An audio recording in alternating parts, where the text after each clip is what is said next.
हमारे साथ एक ऐसे शख्सियत मौजूद हैं जो तारुफ के मोहताज नहीं है, किसी तारीफ के मोहताज नहीं है। वो एक सोशल वर्कर भी हैं और कांग्रेस के नेता भी है, बिलाल अहमद साहब। बिलाल अहमद साहब, शुक्रिया आपका, धन्यवाद। पहले ये बताइए, 1 जून से लेकर के 21 जून तक जो पेट्रोल और डीजल के दाम में बढ़ोतरी होता रहा, उससे क्या फर्क पड़ा है आम जनता के ऊपर? मैं बिलाल अहमद, चेयरमैन बदरपुर जिला कांग्रेस कमेटी, अल्पसंख्यक विभाग। देखिए, पिछले जून के महीने में 1 तारीख से 21 जून तक जिस तरीके से पेट्रोल डीजल के रेट बढ़े, कई स्टेट में तो ऐसा हुआ है कि डीजल के रेट पेट्रोल से ज्यादा हो गए हैं। आखिर आप इन चीजों में किसको जिम्मेदार ठहराते हैं?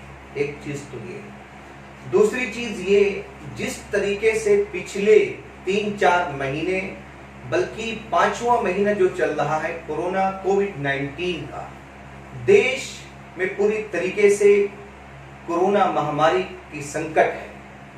देश पूरी तरीके से परेशान है, देश के लोग पूरी तरीके से परेशान है।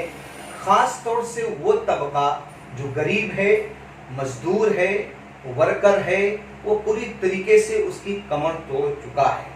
आखिर इसके लिए माननीय प्रधानमंत्री जी के पास क्या उपाय है?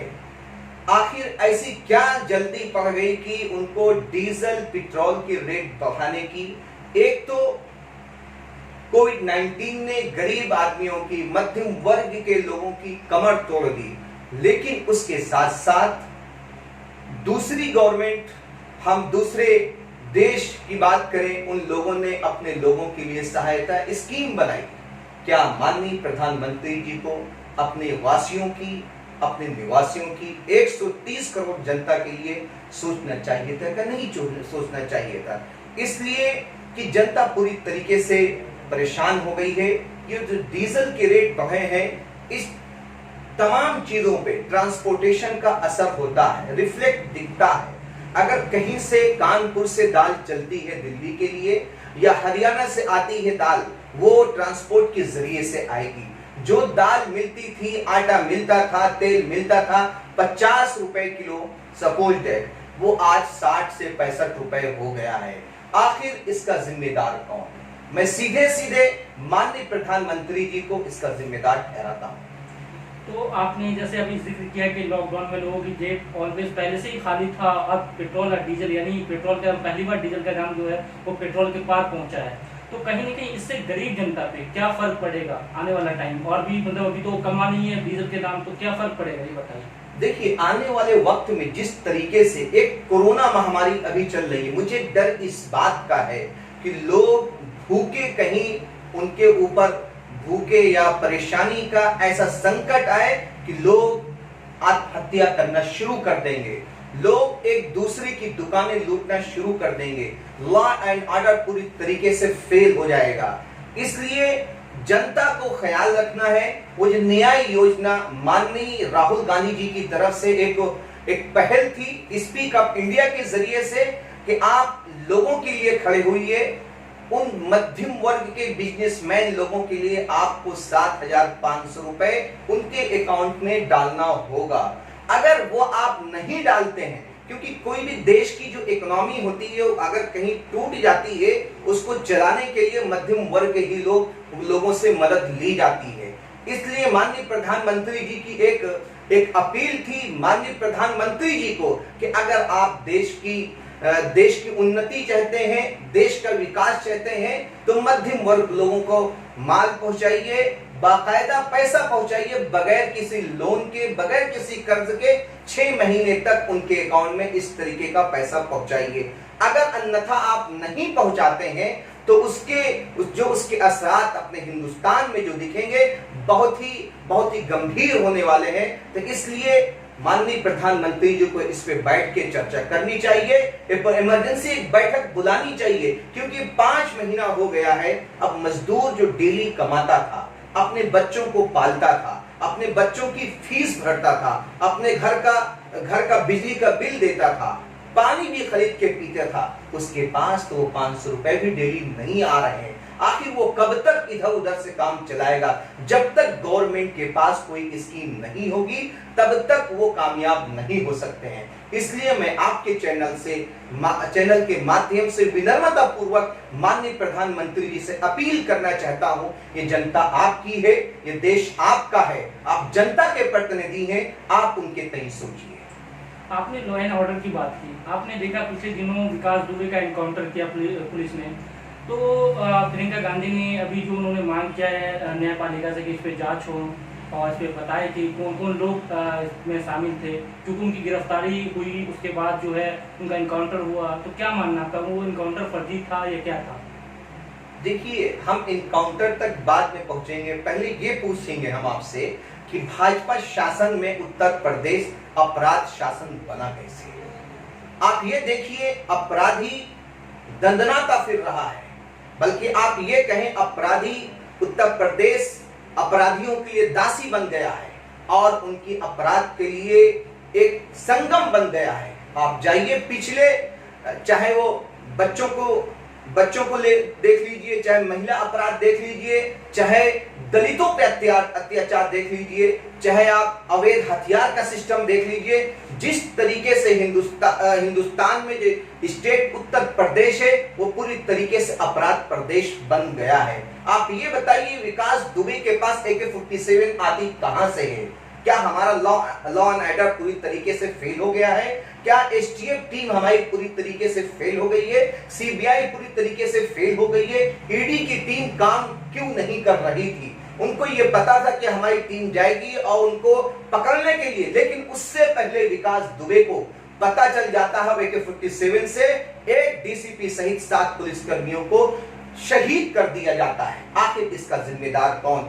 शहीद करके फिर वो यूपी में क्रॉस होते हुए, यूपी के बॉर्डर से क्रॉस होते हुए वो फरीदाबाद पहुंचता है। फरीदाबाद में एक दिन रुकता भी है, फिर वहां से वो मध्य प्रदेश उज्जैन के महाकाल मंदिर में अपने आप का ठिकाना बनाता है। फिर वहां पे वो अपने आप को सिलेंडर करता है। आखिर उसे सिलेंडर करना ही था तो वो आखिर भागा क्यों? रुकना चाहेंगे आपको एक बात पे, आपने बोला कि सिलेंडर करा, पर पुलिस का कहना है कि हमने गिरफ्तार किया उन्हें, और आपने एक और बात बोली कि बीजेपी शासन में ये पनका कैसे, तो उनका कहना ये कि कहीं ना कहीं BSP SP कांग्रेस की भी सरकार रही है, तो कांग्रेस के टाइम से ही वो शुरू से ही पनकता जा रहा है, 1991 से बताया जा रहा है कि वो आए, तो आप बताइए इसमें से बीजेपी कहाँ से आ गई? देखिए, जब कोई चीज पनपती है और कोई चीज वजूद में आती है, इस वक्त बीजेपी की सरकार स्टेट में भी है, केंद्र में भी है। ठीक है, इससे पहले कांग्रेस सपा की थी, बसपा की थी, लेकिन उस वक्त इतना अपराध चरम पे नहीं था, लॉ एंड ऑर्डर मेंटेन किया जा रहा था। लेकिन अब तो पानी सर के ऊपर हो गया है। आप ये बताइए, AK-47 तो हथियार सिर्फ और सिर्फ गवर्नमेंट के पास राइट है, आपके पास पहुंचा कैसे? ये एक सवाल उठता है।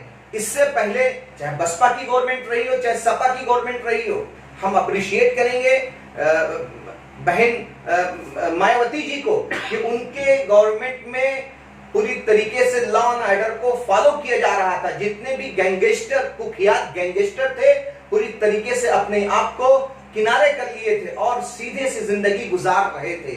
लेकिन इन 4 सालों में, 3 सालों में यूपी में जो गुंडा राज पनपा है और संगठित अपराध पनपा है, हत्या, महिला अपराध, डकैती, चोरी, ये बिल्कुल चरम सीमा पे है।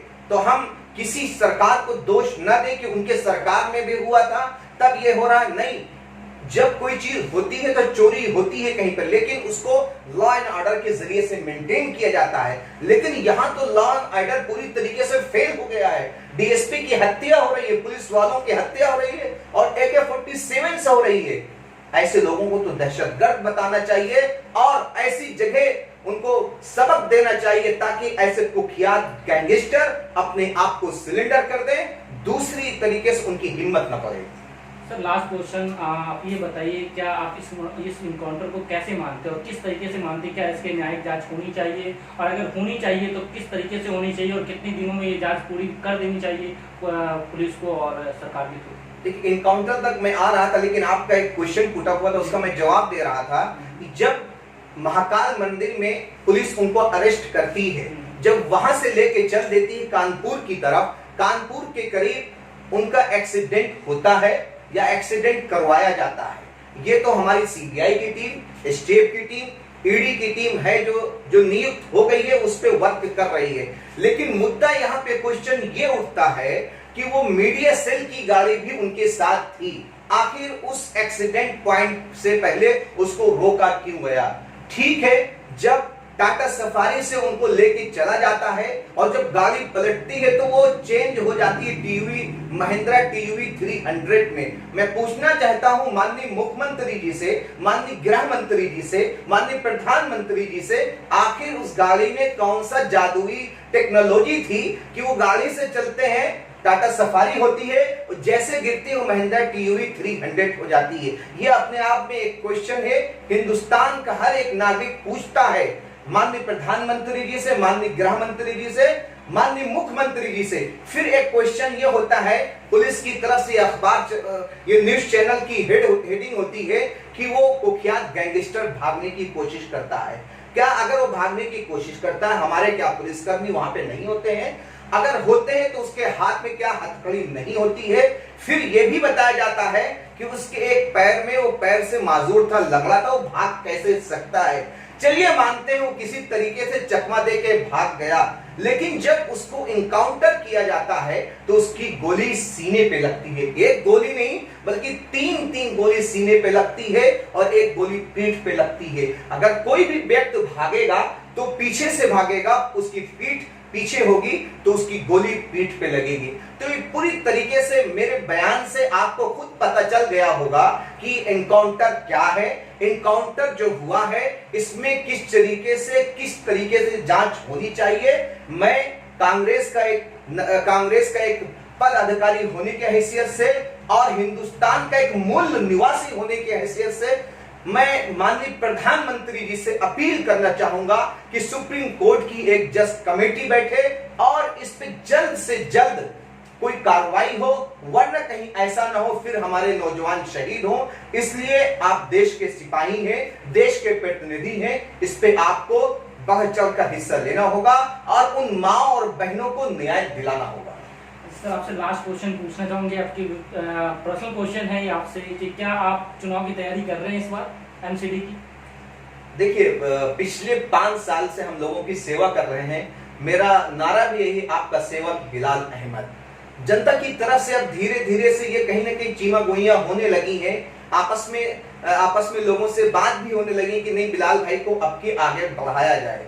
अगर जनता का ये इस तरह की पहल होगी तो हम पूरी तरीके से तैयार हैं और जनता जो भी हमसे कहेगी हम पूरी तरीके से तैयार हैं और पार्टी की तरफ से भी यही साइन है, आप जाइए, तैयारी करिए, हम आपके साथ हैं। तो आपको टिकट मिल रहा है, ये कंफर्मेशन कहीं ना कहीं पार्टी की तरफ से हो चुका है? देखिए, कंफर्मेशन तो नहीं हुई है, लेकिन पार्टी ने ये कहा है आप जाइए ग्राउंड लेवल पे, पार्टी को मजबूत करिए, पार्टी आपका ख्याल रखिए। शुक्रिया सर। तो आप अभी सुन रहे थे बिलाल अहमद साहब को, जो कांग्रेस के नेता भी है और सोशल वर्कर भी है। इन्होंने पिछले 5 सालों से जो है इस कॉलोनी के लिए और आम जनता के लिए काम करते हुए आ रहे हैं।